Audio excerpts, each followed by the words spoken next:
Good morning, traders. Welcome to today's market review. This is Fred Razak at CMTrading. Today is July 25th, 2018, and today is Wednesday morning. So looking at the economic events of the day, earlier this morning out of Australia, we had quarterly CPI numbers coming out. That is an important number. It's an inflationary number. So we'll take a look at that in just a moment. But later today, we have weekly oil inventories numbers coming out at 4:30 South African time. So just be aware. Now, lots happening in the markets, and let's take a look. This conference will now be recorded. Now, the real players again was the NASDAQ, the indices. We'll take a look at that in just a moment, but we're starting here at the Euro USD, 1670-ish level we're trading in right now. Okay, we broke this 1690-ish support level yesterday, but really nothing really breaking with some conviction. However, if we do jump into the Aussie USD this morning, we'll see a nice nosedive after the CPI number came out this morning. Now, you can't write this stuff up. Okay, a little bit harder to get into a position before a number comes out, but as you can see, we've had resistance levels several times at these levels. Okay, for it to nosedive wasn't something, as a surprise. Okay, especially after we kind of peaked right here. If you see that little wick, okay, well, it's not a little wick, it's actually a very big wick. If you see that massive wick, we had a correctional move right after the number came out. A nice spike and then a correctional move. So, unfortunately, we're not up at 3:30 in the morning to actually trade this, but if you were, that actually was a great play. As you can see that a little bit clearer on a 5-minute chart. Now, the question is at this stage, will this carry us further down with all the major related currencies versus the dollar, the USD Swiss franc, the USD GBP USD, and the Euro USD.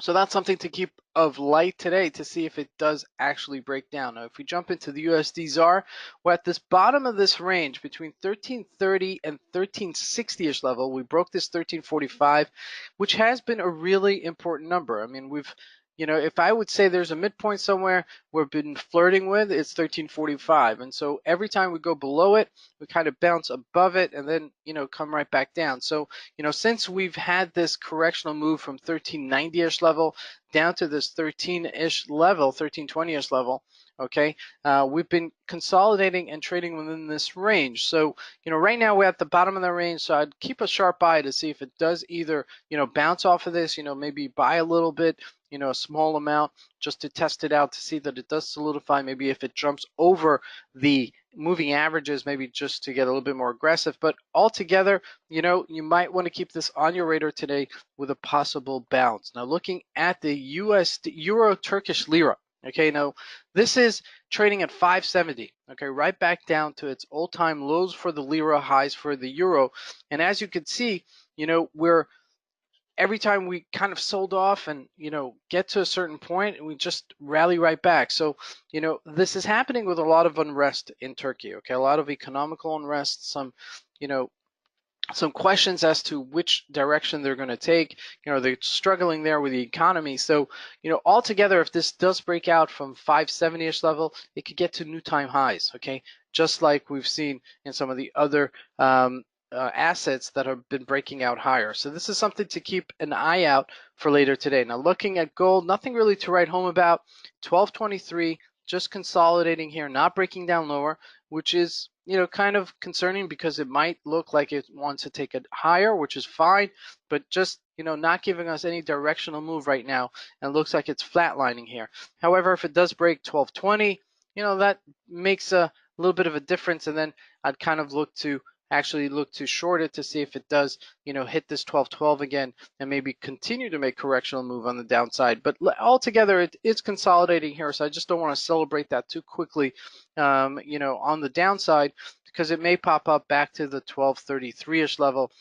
So keep that in mind as this continues to trade. Now, looking at oil, we had a nice bounce yesterday after we sold off quite sharply to 66.43. I mean, these levels I've been keeping on my radar for quite some time. So we broke the initial support at 69.14 and then 67.44, and then we hit 66.43 and we finally bounced off of that. Okay, now we're making a little bit of a rally here to 68.73, but with the weekly inventories numbers coming out at 4:30 today, I keep a sharp eye on this. Maybe we'll have a sell-off, especially since they're increasing output, and keeping the price is lower. All right, so that's what I would look for later today. Now, jumping into the NASDAQ yesterday, we had a massive sell-off yesterday from 74.83. Now, if you weren't aware of it, Alphabet, which is really Google, came out with stellar earnings. And guess what happened after the earnings came out?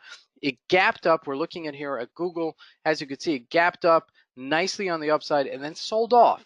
Okay, now this is very indicative of these type of bullish moves. And you'd ask me, Fred, why does it sell off if if business is looking good and everything is looking fantastic? Well, people get a little bit jittery, okay, especially in these new highs.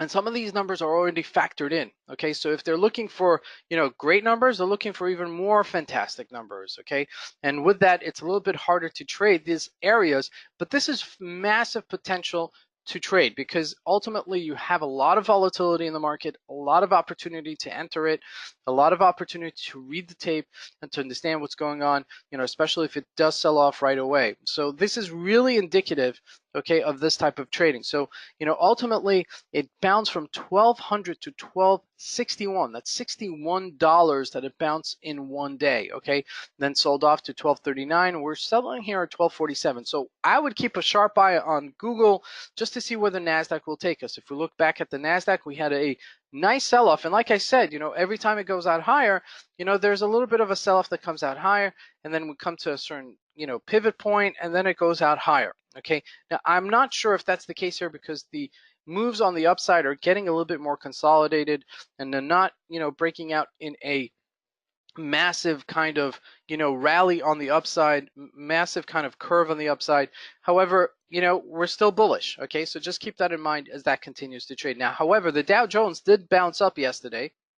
I mean, you see this little sell-off in after hours, but this was a rally, 25,185, which begs to understand that maybe the market will keep this rally above 25,000 and this may continue back up to the 25,400-ish level, something to keep an eye out later today. Now, lastly, Bitcoin trading at 8,200 here, and this is breaking its resistance level at 78.41, which was a massive resistance, and we're right back, into this, rally-ish kind of mentality. And so, next real resistance is 9,000. So, ultimately, this strengthening of the Bitcoin, which we mentioned yesterday, broke above 7,800. That's a nice 500-point move on the upside. So keep an eye on that later today. Just want to wish you guys a great trading day. This is Fred Razak. Thank you.